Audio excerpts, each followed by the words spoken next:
Welcome to Crime Story Chronicles. If you're new here, hit that subscribe button for more eerie true crime mysteries. And to all our returning viewers, thank you for being part of this journey into the darkest corners of human nature. Picture this. You're a seasoned detective, 23 years on the force, and you've seen every type of crime scene imaginable. But when you walk into the Harrison family home on that cold October morning in 2019, something immediately feels wrong. Not just the blood spatter patterns on the pristine white walls, or the overturned furniture that suggests a violent struggle. No, it's something far more unsettling, something that makes the hair on the back of your neck stand up and your instincts scream that this case is about to consume your life.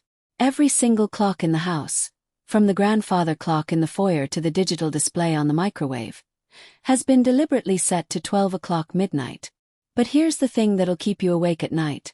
The murders happened at 3:47 in the afternoon, in broad daylight, on a busy residential street where neighbors were coming home from work. So why would a killer take precious time during a supposed robbery gone wrong to methodically reset 17 different timepieces to the witching hour? The Harrison family seemed to have it all, the kind of picture-perfect American dream that makes for compelling true crime because of how quickly it can all fall apart. Thomas Harrison, 52, was a successful environmental lawyer who'd built his career fighting corporate polluters.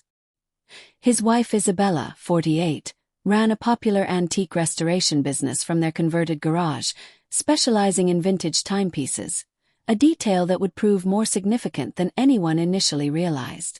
Their two children, Emma, 16, and Marcus, 14, were honor students who seemed to inherit their parents' drive for excellence. They lived in Millbrook Heights, an affluent suburb of Portland, Oregon, where the biggest crime was usually someone forgetting to move their car on street cleaning day. But on October 15, 2019, this sanctuary of suburban tranquility became the backdrop for a mystery that would challenge everything investigators thought they knew about motive, method, and the very nature of time itself. Detective Rachel Martinez had been looking forward to a quiet Tuesday afternoon when the call came in at 4:23 p.m. A neighbor had reported screaming from the Harrison residence, followed by an eerie silence that lasted just long enough to make her uneasy.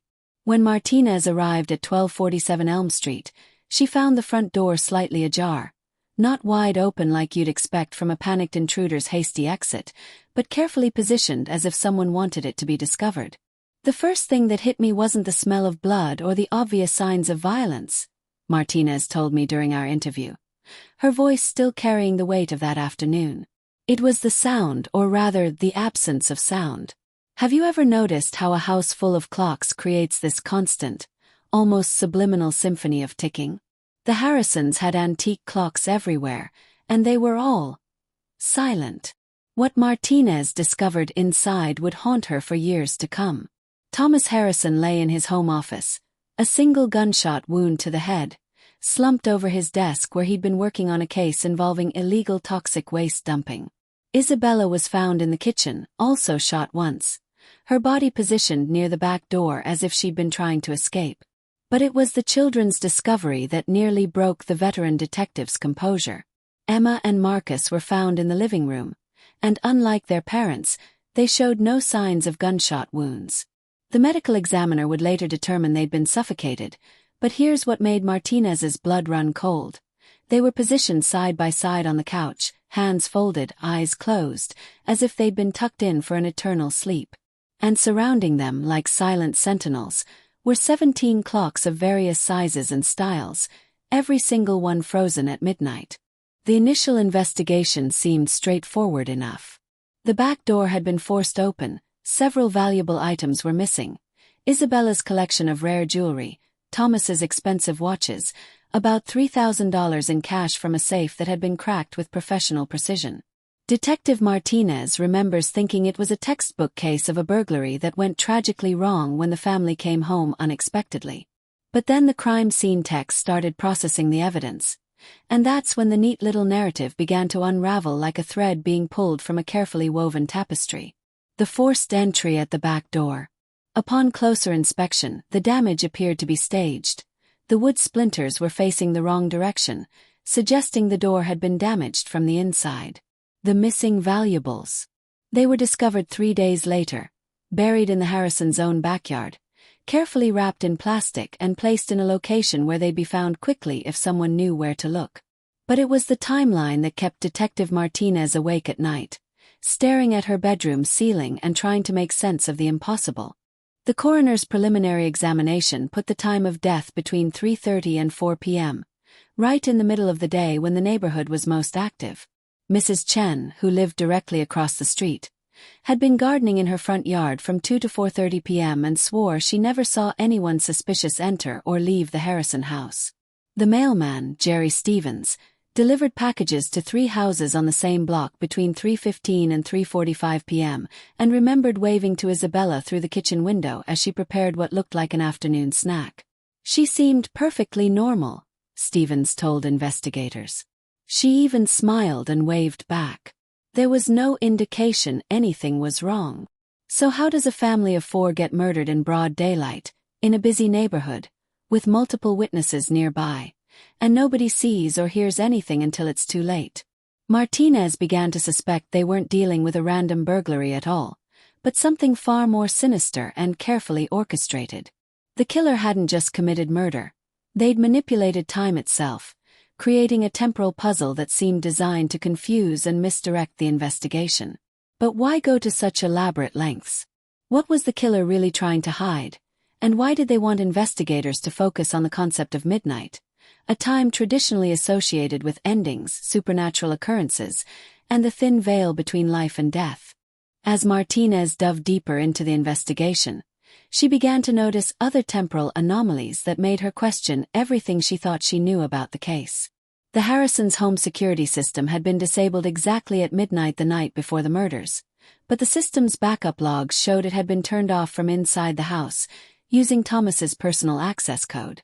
The family's cell phones, all found neatly arranged on the kitchen counter, showed their last activity at 11:59 p.m. the previous night, as if they'd all simultaneously decided to disconnect from the digital world at the stroke of midnight. Even more puzzling, the automatic timer on the family's coffee maker had been reset to brew a fresh pot at midnight, something Isabella would never have done, according to her sister, because Isabella always set it to start brewing at 6 a.m. so she could wake up to the smell of fresh coffee. 3 weeks into the investigation, Martinez received a call that would crack the case wide open, though she wouldn't realize it at the time. Dr. Elena Vasquez, a forensic botanist from Oregon State University, had been analyzing soil samples from the Harrison property as part of a routine environmental impact study for a proposed shopping development nearby. What she found in those samples would add an entirely new dimension to the mystery, and reveal a motive that went far beyond a simple robbery gone wrong. The contamination levels were unlike anything I'd ever seen in a residential area, Dr. Vasquez told me, her voice filled with professional concern mixed with personal outrage. We're talking about heavy metals, industrial solvents, and chemical compounds that had no business being in suburban soil. This wasn't recent contamination either. The chemical signatures suggested these toxins had been leaching into the groundwater for at least 15 years. But here's where the story takes its first major twist. The contamination wasn't random environmental damage. The chemical compounds found in the Harrison property were consistent with illegal dumping of industrial waste, specifically the type of waste produced by Meridian Manufacturing, a company that Thomas Harrison had been investigating for the past 18 months. Martinez discovered that Thomas had been building a case that could have resulted in criminal charges against Meridian's executives, environmental cleanup costs in the hundreds of millions, and civil penalties that could have bankrupted the company. The case was scheduled to go to trial in 6 weeks, a trial that would never happen now that the lead attorney was dead and his files had been destroyed in what appeared to be a tragic home invasion. The deeper Martinez dug into Thomas's legal work, the more she began to understand the true scope of what he'd uncovered. Meridian Manufacturing hadn't just been illegally dumping toxic waste, they'd been doing it systematically, deliberately targeting low-income communities and rural areas where residents lacked the resources to fight back. Thomas's investigation had revealed a network of corrupt officials, falsified environmental reports, and payoffs that went all the way to the state level. But what made his case particularly damaging was the evidence he'd gathered about the health impacts on affected communities. Elevated cancer rates, birth defects, neurological disorders, and premature deaths that could be directly linked to Meridian's illegal activities. The company stood to lose everything, and some of the most powerful people in the state would face prison time if Thomas's case succeeded. But Martinez still couldn't understand the significance of the clocks, the midnight setting, or why the killer had gone to such elaborate lengths to create this temporal puzzle. The answer would come from an unexpected source: Isabella Harrison's business partner, Maria Santos, who had been helping Isabella research the history of antique timepieces for their restoration work. Isabella had become obsessed with something she called temporal justice, Maria told Martinez during their interview. She believed that time was the ultimate witness to human wrongdoing, and that clocks could somehow preserve the memory of injustice even when people tried to forget or cover it up. What Maria revealed next would change everything Martinez thought she knew about the case. Isabella hadn't just been restoring antique clocks. She'd been using her expertise to help Thomas document the timeline of Meridian's illegal activities with forensic precision.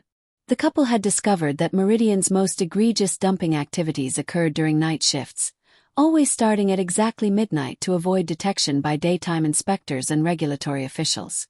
Isabella had been helping Thomas prove that the company's executives had deliberately chosen midnight as their dumping time because they knew it would be the hardest to monitor and investigate. The midnight setting on all the clocks wasn't just the killer's calling card. It was a message, a twisted acknowledgement of what the Harrisons had discovered, and a warning to anyone else who might try to expose the truth. Martinez realized she was no longer investigating a simple murder case. She was dealing with a sophisticated cover-up orchestrated by people with unlimited resources and connections throughout the state's power structure. The killer hadn't just murdered the Harrison family. They'd created an elaborate crime scene designed to waste investigative resources and misdirect attention away from the real motive. But the midnight clocks had backfired, becoming a clue that led directly to the truth the killer had tried so hard to hide. The question now was whether Martinez could build a case strong enough to take down the real perpetrators before they silenced any other potential witnesses. The breakthrough came when Martinez decided to examine the one clock that hadn't been reset to midnight, Thomas's expensive Rolex watch, which had been among the stolen items buried in the backyard. The watch had stopped at 3:47 p.m., presumably when Thomas was shot, but the forensic analysis revealed something extraordinary. The watch's mechanism had been damaged not by the impact of the bullet, but by a powerful electromagnetic pulse, the kind used in industrial applications to disrupt electronic equipment. Someone had used an EMP device to stop the watch at the exact moment of Thomas's death, creating a permanent record of when the murders occurred. But why would the killer want to preserve this evidence? The answer came from an unexpected source: Dr. Michael Harrison, a former Meridian manufacturing executive who had been trying to blow the whistle on the company's illegal activities for years. They didn't kill the Harrisons just to stop the lawsuit, Harrison told Martinez during a clandestine meeting. They killed them to send a message to anyone else who might consider coming forward. The midnight clocks, the elaborate staging, the temporal puzzle. It was all designed to show that they could manipulate not just the present but the past itself. They wanted other potential witnesses to understand that Meridian had the power to rewrite history. Harrison revealed that Meridian had been using a network of corrupt officials, intimidated witnesses, and sophisticated disinformation campaigns to cover up their crimes for decades. The company had learned that the traditional methods of witness intimidation, threats, bribes, and violence were becoming less effective in the digital age, where information could be preserved and transmitted instantly.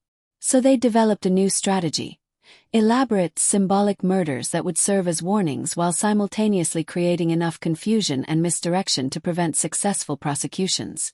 The Harrison murders were just the latest example of what Harrison called temporal terrorism, crimes designed to make witnesses question their own memories and investigators doubt their own evidence. As Martinez investigated further, she discovered a pattern of suspicious deaths among environmental activists and whistleblowers across the Pacific Northwest, all involving similar temporal anomalies and clock-related symbolism. A marine biologist who had been researching illegal chemical dumping in Puget Sound was found dead in her laboratory at exactly midnight, surrounded by dozens of stopped clocks. An EPA inspector who had been investigating air quality violations was discovered in his car, which had crashed at the stroke of midnight according to the vehicle's onboard computer, even though witnesses reported seeing him alive hours later. A journalist who had been writing about corporate environmental crimes was found dead in her apartment, with every clock in the building mysteriously reset to midnight. The pattern was clear to Martinez now. Meridian Manufacturing and their associates had been systematically eliminating anyone who threatened to expose their crimes, using elaborate temporal staging to create confusion and send a message to other potential witnesses. But the killer had made one crucial mistake in the Harrison case. They'd underestimated Detective Martinez's determination and ability to see through their misdirection.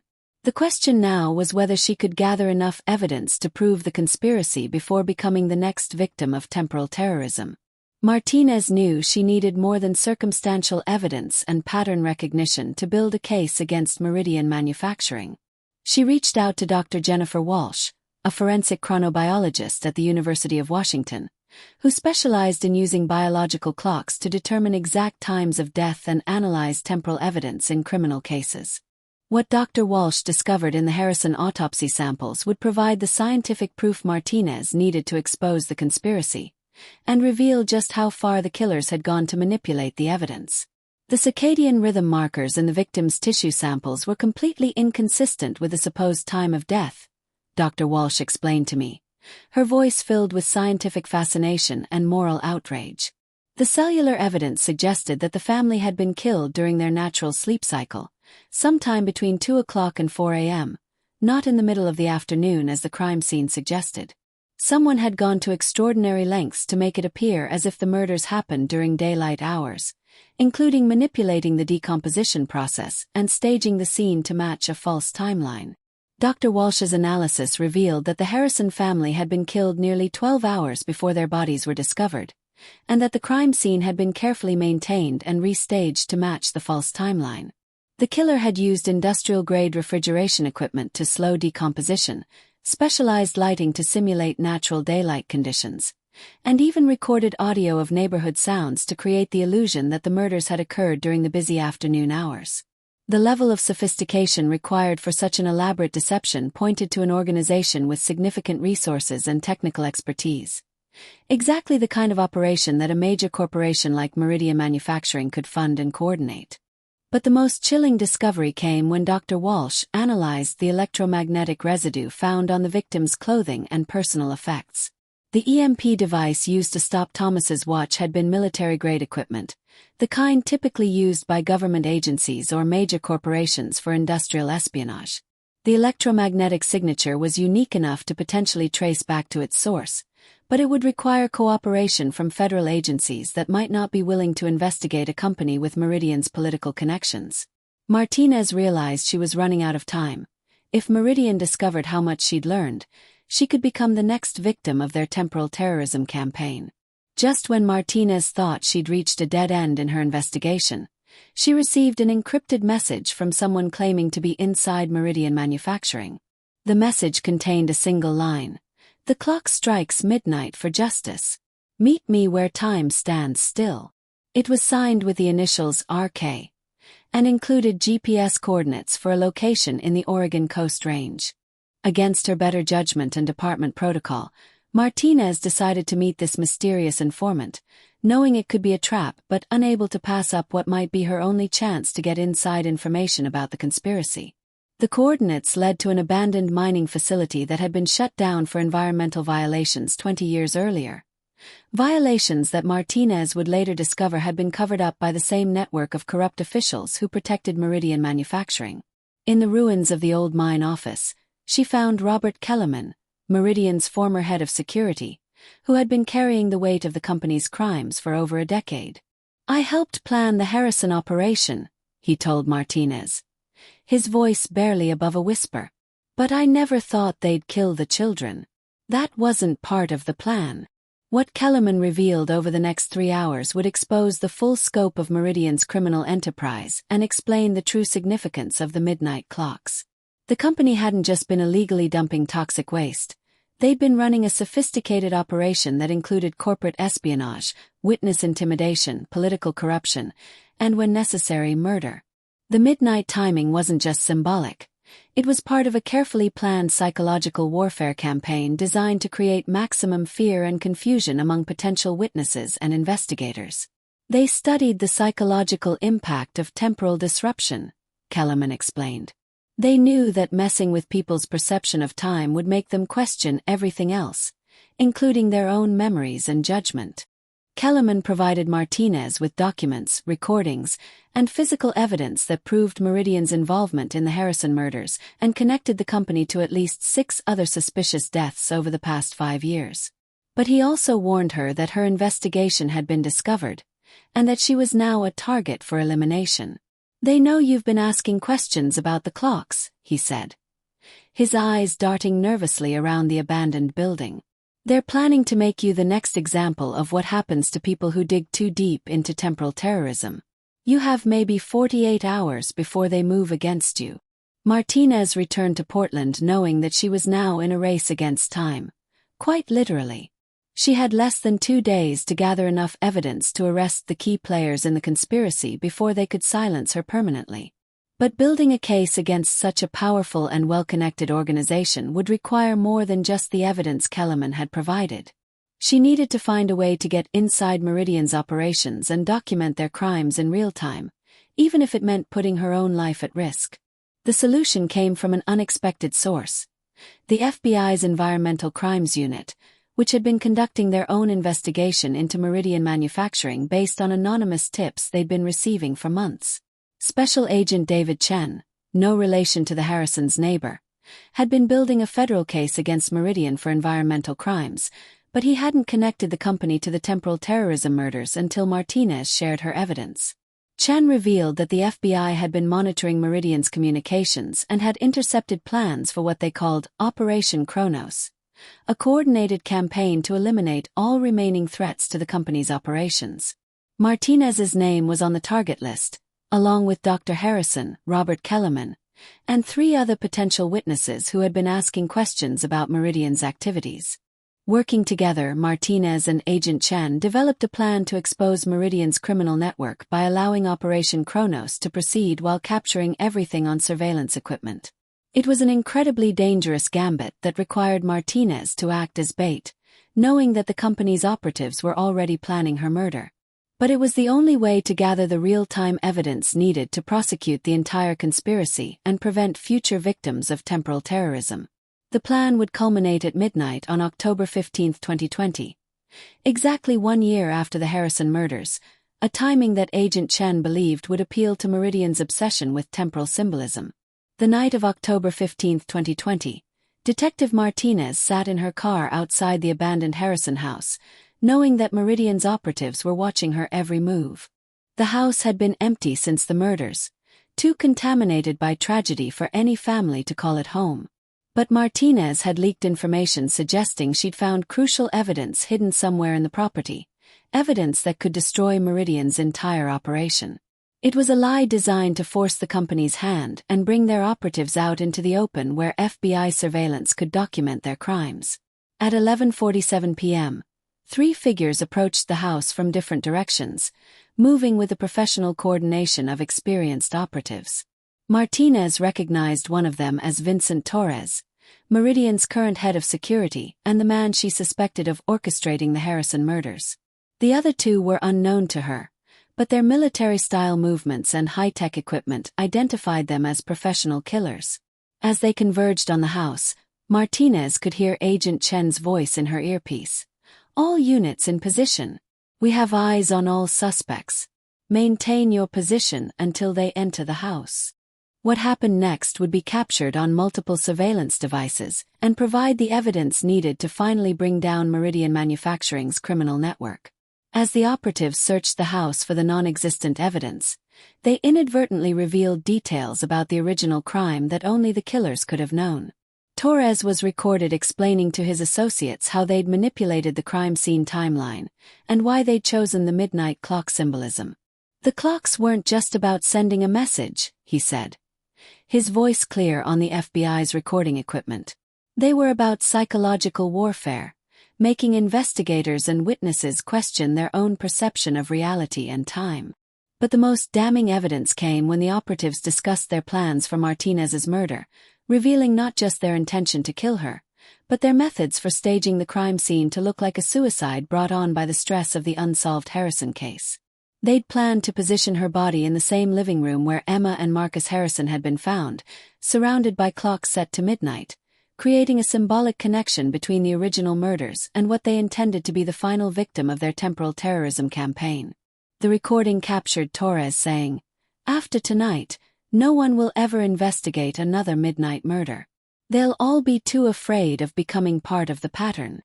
At exactly midnight, just as Torres was explaining how they'd manipulated the electromagnetic evidence at the original crime scene, the FBI strike team moved in.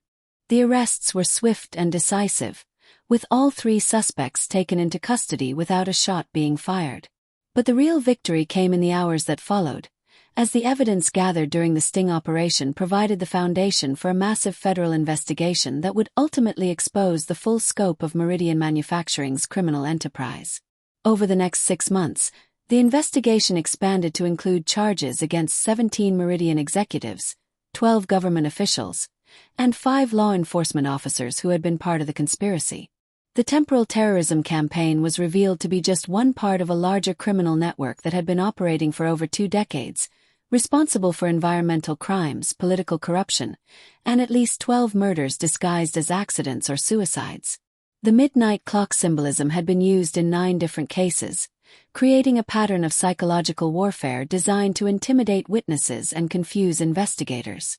Vincent Torres was convicted of 4 counts of first-degree murder and sentenced to life in prison without the possibility of parole. During his sentencing hearing, he finally revealed the full truth about the Harrison murders and the significance of the clocks. The family hadn't been killed because of Thomas's environmental lawsuit. They'd been targeted because Isabella's expertise with antique timepieces had helped Thomas develop a new method for proving the exact timing of environmental crimes. Her work had made it possible to use clock mechanisms and timekeeping devices as forensic evidence, potentially revolutionizing how environmental crimes were investigated and prosecuted. The revelation of why the Harrisons were really killed added another layer of tragedy to an already heartbreaking case. Isabella's passion for restoring antique clocks and Thomas's dedication to environmental justice had combined to create a threat that Meridian Manufacturing couldn't tolerate. The couple had unknowingly developed a forensic technique that could have exposed decades of carefully timed environmental crimes, making them targets for elimination regardless of the pending lawsuit. The midnight clocks weren't just about psychological warfare. They were a twisted tribute to Isabella's expertise, an acknowledgement of how her work had threatened the entire criminal enterprise. Dr. Elena Vasquez's soil analysis proved that the contamination around the Harrison property had been deliberate, part of a campaign of environmental terrorism designed to intimidate the family and demonstrate Meridian's reach. The toxic chemicals hadn't just been dumped randomly. They'd been specifically chosen to create health problems that would serve as a warning to Thomas about what could happen if he continued his investigation. The company had been poisoning the Harrison family slowly for months before finally deciding that murder was the only way to stop their work. The case officially closed in March 2021, but its impact continues to reverberate through the law enforcement and environmental communities. Detective Martinez became a specialist in temporal evidence and has helped solve 6 other cases involving time-based psychological warfare. Dr. Walsh's chronobiological analysis techniques have been adopted by forensic laboratories nationwide, making it much harder for criminals to manipulate crime scene timelines. And the Harrison method, Isabella's technique for using timepieces as forensic evidence, has been credited with solving over 30 environmental crime cases and exposing illegal dumping operations across the country. But even with all the convictions and revelations, some questions about the Harrison case remain unanswered. Robert Kellerman, the former Meridian security chief who provided crucial evidence to Detective Martinez, disappeared 3 days before Torres's trial was set to begin. His body was found 2 weeks later in a remote forest location, and while his death was ruled a suicide, the circumstances were suspicious enough to raise questions about whether Meridian's reach extended beyond the people who were prosecuted. More disturbing are the reports that have surfaced since the case closed, suggesting that temporal terrorism may be more widespread than investigators initially realized. Police departments across the country have reported cases involving similar clock-related symbolism and timeline manipulation, indicating that other criminal organizations may have adopted Meridian's psychological warfare techniques. The midnight clocks that once seemed like a unique signature of the Harrison killers may actually be part of a larger pattern of crimes designed to exploit our most fundamental relationship with time itself. Detective Martinez continues to investigate these cases, driven by a determination to prevent other families from suffering the Harrisons' fate. But she acknowledges that the fight against temporal terrorism is far from over. Every time we think we've solved the puzzle, she told me recently, we discover that we've only uncovered one piece of a much larger and more complex picture. The people who killed the Harrison family weren't just criminals. They were pioneers of a new kind of psychological warfare that we're still learning to recognize and combat. Perhaps the most haunting aspect of the Harrison case is how it changed our understanding of time itself as a weapon. The killers didn't just murder 4 innocent people. They weaponized our most basic assumptions about cause and effect, creating a crime scene designed to make investigators question the very nature of reality. In a world where we rely on timestamps, schedules, and chronological sequences to make sense of events, the midnight clocks represented an attack on the fundamental order that allows society to function. The technique has proven remarkably effective at creating confusion and misdirection, which is why law enforcement agencies now train specifically to recognize and counter temporal manipulation in crime scenes. But the psychological impact on investigators, witnesses, and communities remains difficult to quantify and address. When people can't trust their own perception of time, they begin to question everything else, creating a climate of uncertainty that benefits criminals and makes justice harder to achieve. The Harrison case also revealed how corporate crime has evolved in the digital age, adapting techniques from psychological warfare and information operations to protect criminal enterprises from prosecution. The midnight clocks weren't just about individual murders.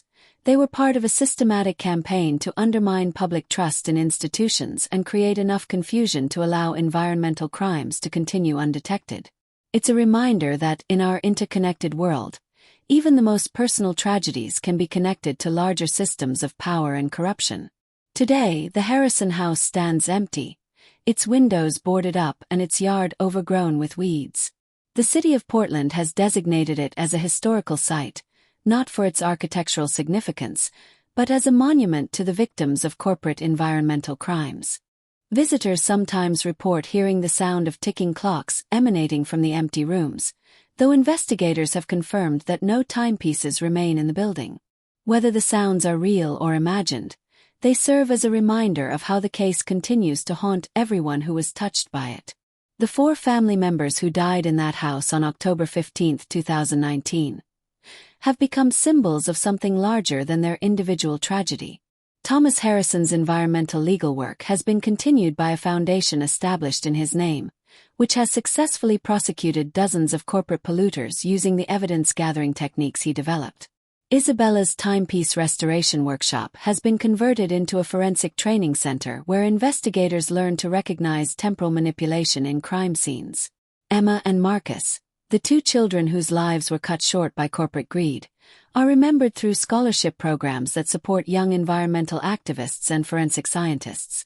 But perhaps the most fitting memorial to the Harrison family is the change their case has brought to how we understand and investigate environmental crimes. The techniques that cost them their lives have now been refined and standardized, making it possible to prove corporate environmental crimes with unprecedented precision. Dozens of illegal dumping operations have been shut down, corrupt officials have been prosecuted, and communities that were being slowly poisoned have received justice and compensation. In death, the Harrisons achieved something that might have taken decades to accomplish if they had lived. The impact of the Harrison case extends far beyond environmental law enforcement. Police academies now teach courses on temporal evidence and psychological warfare techniques, preparing the next generation of investigators to recognize and counter these sophisticated criminal strategies. Federal agencies have established specialized units focused on corporate terrorism and environmental crime, with the Harrison case serving as a foundational study in how criminals adapt military and intelligence techniques for commercial purposes. Dr. Jennifer Walsh, the forensic chronobiologist whose analysis helped expose the timeline manipulation, has become a leading expert in temporal forensics. Her laboratory at the University of Washington now receives cases from around the world, and her techniques have been used to solve cold cases dating back decades. The Harrison case taught us that time itself can be a witness, she explains. Criminals can manipulate clocks and schedules, but they can't change the biological and physical evidence that tells the true story of when and how crimes occurred. The psychological impact of temporal terrorism has also become a subject of academic study, with researchers exploring how the manipulation of time perception affects witnesses, investigators, and entire communities. Dr. Marcus Rothwell, a criminal psychologist at Stanford University, has published extensively on what he calls chronological warfare, the use of time-based confusion tactics to protect criminal enterprises. The Harrison killers understood something fundamental about human psychology, he told me. When people can't trust their perception of time, they become vulnerable to manipulation in every other area of their lives. While the main perpetrators of the Harrison murders have been convicted and imprisoned, Detective Martinez continues to investigate connections to similar cases across the country. Her work has revealed a disturbing pattern of corporate-sponsored violence that uses temporal manipulation as a signature calling card. The midnight clock symbol has appeared in at least 15 other cases involving environmental activists, whistleblowers, and investigative journalists who threatened corporate interests. Some of these cases remain unsolved, their investigations hampered by the same temporal confusion that initially misdirected the Harrison investigation. Others have been solved using techniques developed specifically for recognizing and countering chronological warfare. But each new case reveals additional layers of complexity, suggesting that the criminal network exposed by the Harrison investigation was just one tentacle of a much larger and more sophisticated operation. The most recent development came just last month, when Martinez received an encrypted message similar to the one that led her to Robert Kellerman. This message contained a simple statement: "The clock strikes 13 for those who remember." It was accompanied by GPS coordinates for a location in Alaska and a photograph of a clock face with 13 hour marks instead of the traditional 12. Martinez is planning to investigate this new lead, despite warnings from federal authorities that the criminal network may be attempting to lure her into another trap. The Harrison case has forced law enforcement and legal professionals to confront uncomfortable questions about the intersection of corporate power, environmental crime, and social justice. The techniques used to murder the Harrison family weren't developed in isolation. They represent the militarization of corporate crime, the application of psychological warfare tactics to protect business interests regardless of the human cost. This evolution of criminal methodology poses new challenges for investigators and prosecutors who must now consider not just individual motives and methods, but systematic campaigns of terror designed to protect entire industries. The environmental implications are equally troubling. The Harrison case revealed how corporate polluters have learned to weaponize fear and confusion to prevent effective oversight and prosecution. By targeting the people who develop new methods for detecting and proving environmental crimes, these criminal networks can continue poisoning communities while maintaining plausible deniability. The midnight clocks weren't just about the Harrison murders. They were part of a broader strategy to make environmental activism too dangerous for ordinary citizens to pursue. But the case has also demonstrated the power of persistence and collaboration in the face of sophisticated criminal enterprises. Detective Martinez's refusal to accept the simple robbery explanation, Dr. Walsh's scientific analysis of the temporal evidence, and the courage of whistleblowers like Robert Kellerman combined to expose a network that had operated with impunity for decades. Their work has made it possible for other investigators to recognize similar patterns and has provided law enforcement with tools for fighting back against chronological warfare.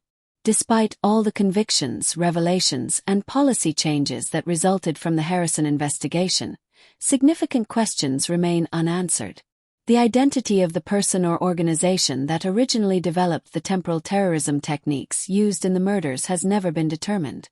Federal investigators believe the methods were adapted from classified military psychological warfare programs, but the specific source remains unknown. This has led to speculation about whether other government agencies or foreign intelligence services may have been involved in developing or distributing these techniques to criminal organizations. The full extent of the corporate conspiracy also remains unclear. While Meridian Manufacturing was the primary target of the investigation, evidence suggests that other companies may have been involved in financing or coordinating the temporal terrorism campaign. Some of these companies have been subjects of separate investigations, but their connections to the Harrison case have never been definitively proven.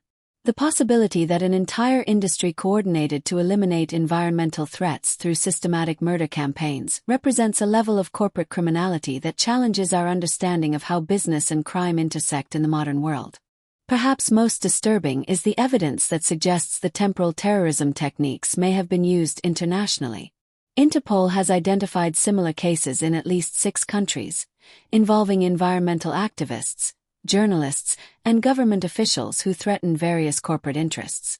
The midnight clock symbol has appeared in cases from Eastern Europe to South America, suggesting that the psychological warfare techniques developed for the Harrison murders may have been exported and adapted for use by criminal organizations worldwide. The investigation took a significant personal toll on everyone involved. Detective Martinez has struggled with post-traumatic stress related to her role as bait in the midnight trap that led to the arrests of the Harrison killers. She continues to work on similar cases, but acknowledges that the experience has changed her fundamental relationship with time and trust. "I still check my clocks obsessively," she told me. "Every time I see that it's midnight, I think about the Harrison family and wonder if someone else is planning another temporal terrorism attack." Dr. Walsh has also reported lasting effects from her work on the case. Her expertise in chronobiological analysis has made her a target for threats from unknown sources, and she now takes extensive security precautions when working on cases involving corporate environmental crimes. "The Harrison case taught me that scientific truth can be dangerous," she explained. "When your research threatens powerful interests, you become part of the story whether you want to or not."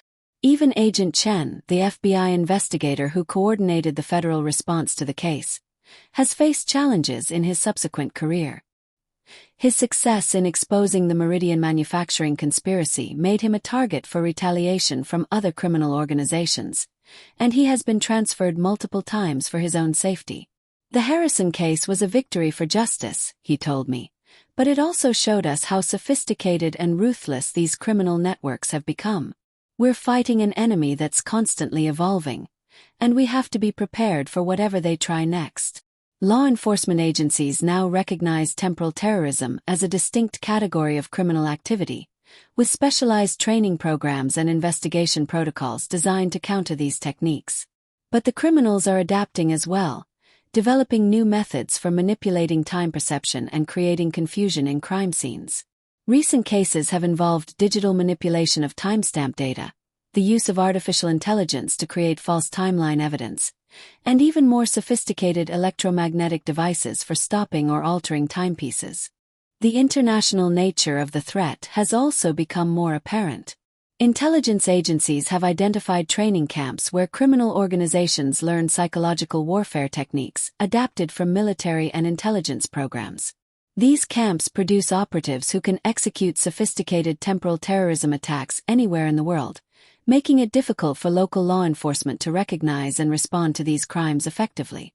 The Harrison case has become a template for both law enforcement and criminal organizations, a roadmap for how these crimes are planned, executed, and investigated.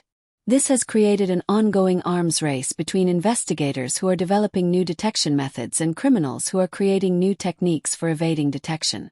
The midnight clocks that once seemed like a unique signature have evolved into a symbol of a much larger and more persistent threat to public safety and environmental protection.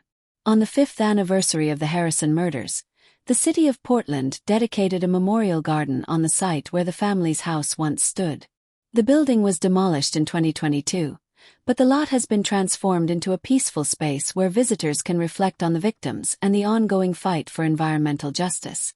At the center of the garden stands a unique sundial designed by Isabella's former business partner, Maria Santos. Unlike traditional sundials, this one displays not just the current time, but also marks the exact moment when each family member was born, creating a permanent record of their lives rather than their deaths. The inscription on the sundial reads, "Time remembers what power tries to forget." It's a fitting tribute to a family whose expertise with time ultimately exposed the temporal terrorism techniques that cost them their lives. The Memorial Garden has become a gathering place for environmental activists, law enforcement professionals, and anyone interested in learning about the intersection of corporate crime and psychological warfare. Every year on October 15th, Detective Martinez visits the Memorial Garden to place flowers on the sundial and reflect on the case that changed her life. She's often joined by other investigators who have worked on similar cases, creating an informal network of professionals dedicated to preventing future victims of temporal terrorism. The Harrison family deserves to be remembered not just as victims, Martinez said during last year's memorial service, but as heroes whose work continues to protect communities from environmental crimes. As I conclude this investigation into the Harrison murders, I'm struck by how the case continues to evolve and reveal new layers of meaning. What began as a seemingly straightforward home invasion has become a window into the future of criminal activity, where traditional methods of investigation and prosecution may be insufficient to address the sophisticated techniques used by modern criminal organizations. The midnight clocks that once seemed like a bizarre and inexplicable detail have become symbols of a new kind of warfare being waged against truth, justice, and environmental protection. They represent the weaponization of our most basic assumptions about reality, an attack on the very foundations of how we understand cause and effect in human society. But the case also demonstrates the power of persistence, scientific analysis, and human courage in the face of seemingly insurmountable odds. Detective Martinez's refusal to accept simple explanations, Dr. Walsh's innovative forensic techniques, and the bravery of whistleblowers like Robert Kellerman combined to expose a criminal network that had operated with impunity for decades. Their work has made the world a little safer and a little more just. The Harrison family's legacy lives on not just in the memorial garden that bears their name, but in every environmental crime that's solved using the techniques they helped develop, every temporal terrorism attack that's thwarted by investigators who learned from their case, and every community that's protected from corporate pollution by laws strengthened in their memory. As we stand at the memorial sundial, watching the shadow move across the numbered hours, it's impossible not to think about time itself, how it can be manipulated, weaponized, and used to obscure truth, but also how it ultimately reveals everything. The Harrison murders were planned to create maximum confusion and misdirection, but time itself became the witness that exposed the killers and brought them to justice. The question that haunts me as I leave this place is not whether we've solved the Harrison case. The convictions and revelations have answered that question definitively. The question that keeps me awake at night is whether we're prepared for what comes next. If criminal organizations can develop temporal terrorism techniques sophisticated enough to fool experienced investigators, what other weapons are they developing? What other fundamental assumptions about reality are they preparing to attack? Detective Martinez continues her work, investigating new cases that bear the hallmarks of temporal manipulation. Dr. Walsh trains new forensic scientists in the techniques needed to counter chronological warfare. And somewhere in the world, other investigators are working to expose criminal networks that use time itself as a weapon against truth and justice.